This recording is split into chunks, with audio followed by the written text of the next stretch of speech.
ఈరోజు కాశ్మీర్లో హిందువులు 30 మంది హిందువుల పైన చాలా ఘోరంగా అమానుషంగా ప్యాంట్ ఇప్పదీసి నువ్వు సున్ను చేసుకున్నావా లేదా అదొకటి, కల్మా చదువు అంటే హిందువులను టార్గెట్ చేసి 30 మంది పైగా చాలా ఘోరంగా దారుణంగా చంపారు. దీనిపైన అభిప్రాయము. మరొకటి, హిందువుల్ని ఉగ్రవాదులు చంపిందే కాక ఈ భారతదేశంలో కొంతమంది అంటే ఈ గడ్డ మీద తింటూ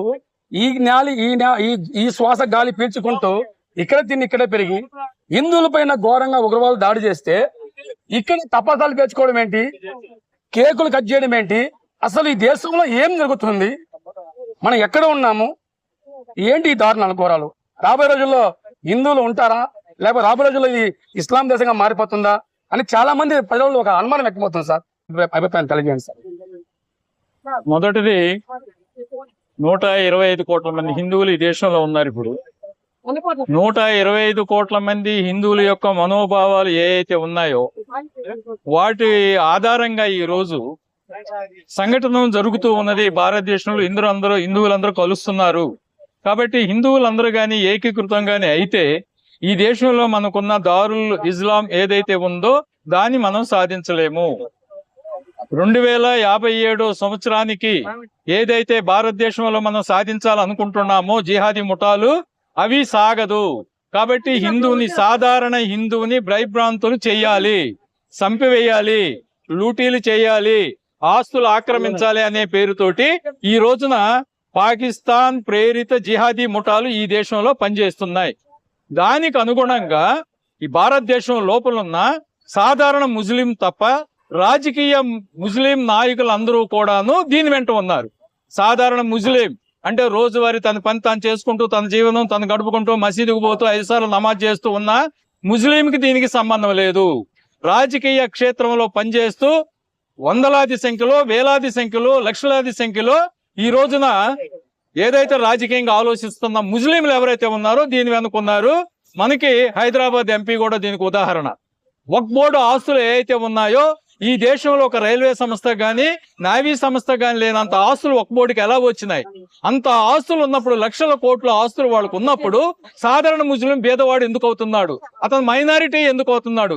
కాబట్టి వక్ఫ్ బోర్డు ఆస్తులన్నీ నిజమైతే వెంటనే వీళ్ళ మైనారిటీ స్థితిని రద్దు చేయాలి. కాబట్టి వీళ్ళని కూడా మెయిన్ స్ట్రీమ్ లో కలిపి హిందువులతోనే సమానంగా చూడాలి. అంతేగాని షరియత్ ఉండకూడదు. షరియత్ను రద్దు చేయాలి. 370 ఆర్టికల్ లాగే మిగతా కూడా రద్దు చేయాలి. మెజారిటీ హిందువులకు ఏ హక్కులు అయితే ఇక్కడ ఉన్నాయో ఆ హక్కులు మాత్రమే వీళ్ళకు ఉండాలి తప్ప ఇంకొక హక్కు వీళ్ళకు ఉండకూడదు అనేది హిందువుల యొక్క మనోభావాలు ఈ రోజున బయటకు వస్తున్నాయి. హిందువులందరూ కూడా ఏకీకృతమైతే మా షరియత్ ఉండదు, దారుల్ ఇస్లాం ఉండదు, మేము ఉండము, మాకు ఇవన్నీ వస్తువులన్నీ పోతాయని ఒక భయం అనేది వాళ్ళకి ఏర్పడ్డది.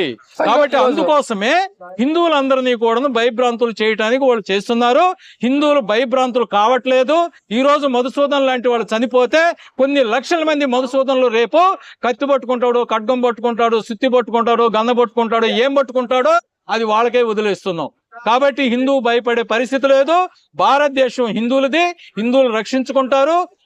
ప్రతి హిందూ కుటుంబం కూడా ఇంకా ఆయుధదారుగా మారబోతుంది. కాబట్టి ఎవరైతే హిందువులని భయభ్రాంతులు చేయాలనుకుంటున్న జిహాదీ ముఠాలు ఏవైతే ఉన్నాయో ఖచ్చితంగా మూల్యం చెల్లిస్తాయి రాబోయే రోజుల్లో. ఈ రోజు అమెరికా, రష్యా, ఇజ్రాయెల్ కూడా భారతదేశానికి మేము కూడా మద్దతు ఉన్నాము, ఇప్పుడు యుద్ధం జరగాల్సిందే, ఈ ఉగ్రవాదులు ఒక సగం భూమి మీద ఉండకూడదని వాళ్ళు కూడా పిలిపించేశారు సార్. భారతదేశం కంటే ప్రపంచ దేశాలన్నీ కూడాను జిహాదీ ముఠాల చేతుల్లో బొగ్గుమంటున్నాయి. ఫ్రాన్స్ కావచ్చు, జర్మనీ కావచ్చు, జపాన్ కావచ్చు, అమెరికా కావచ్చు, అలాగే కరేబియా కంట్రీస్ కావచ్చు.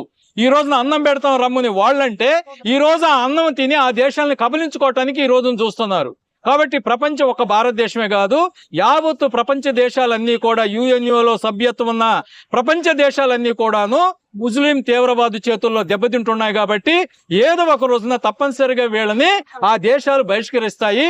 పాకిస్తాన్ ఆదుకుంటుందా, బంగ్లాదేశ్ ఆదుకుంటుందా చూద్దాం. ఇప్పుడు ఇంకోటి, రాత్రే యుద్ధ విమానాలు కూడా స్టీమర్ లో తరలించారు. ఈ అడిగా ఇది సన్నాహాలు జరుగుతూ ఉండే. ఇప్పుడు యుద్ధం వస్తుందంటవా? భారతదేశం యుద్ధం చేసే ప్రతి చర్యలు తీసుకునే స్థితిలో భారతదేశం ఎప్పుడూ చూడదు.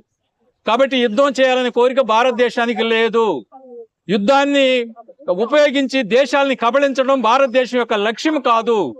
కాబట్టి అవతల వాడికి ఏదైతే నొప్పి కలుగుతుందో, గుచ్చుకుంటుందో అది మాత్రమే చేసి ఆ దేశాన్ని సరిచేయటం అనేది మన బాధ్యత. అదే ఈ రోజు ఆ సింధు నది వాటర్ ఆగిపోవడము, సింధు నది జలాలు వాడు బాబు సొత్తు కాదు. ఒకప్పుడు నెహ్రూ గారు చేసిన పెద్ద తప్పుల్లో పెద్ద తప్పు సింధు నది జలాల ఒప్పందం. ఈ రోజున ఆ జలాలన్నీ కూడాను భారతదేశానివి. కానీ దిక్కు లేకపోతే ఆ రోజున భుట్టో ఇందిరాగాంధీ ఒప్పందం ఒకటి, నెహ్రూ లియాఖత్ ఒప్పందం ఒకటి, సింధు జలాలని వాళ్ళకి పంపిస్తున్నారు. కాబట్టి ఈ రోజున వాళ్ళ థర్మల్ స్టేషన్స్, అలాగే వాళ్ళ కరెంటుకి సంబంధించి, తాగటానికి నీళ్ళకి సంబంధించి, వ్యవసాయ భూములకు సంబంధించి మన నీటిని వాళ్ళు వాడుకుంటూ ఈ రోజున మన మీద దాడి చేస్తున్నారు. కాబట్టి నీళ్లను ఆపటం తప్పు కాదు. అలాగే ఆ దేశంతో ఉన్న సంబంధాలన్నీ కూడా తెంచుకోవటం తప్పు కాదు. అలాగే ఆయుధాలతో యుద్ధం చేయాల్సిన అవసరం భారతదేశానికి లేదు. అది కారణాన్ని కూడా ముత్తకంఠతో విశ్వ హిందూ పరిషత్తు ఖండించింది.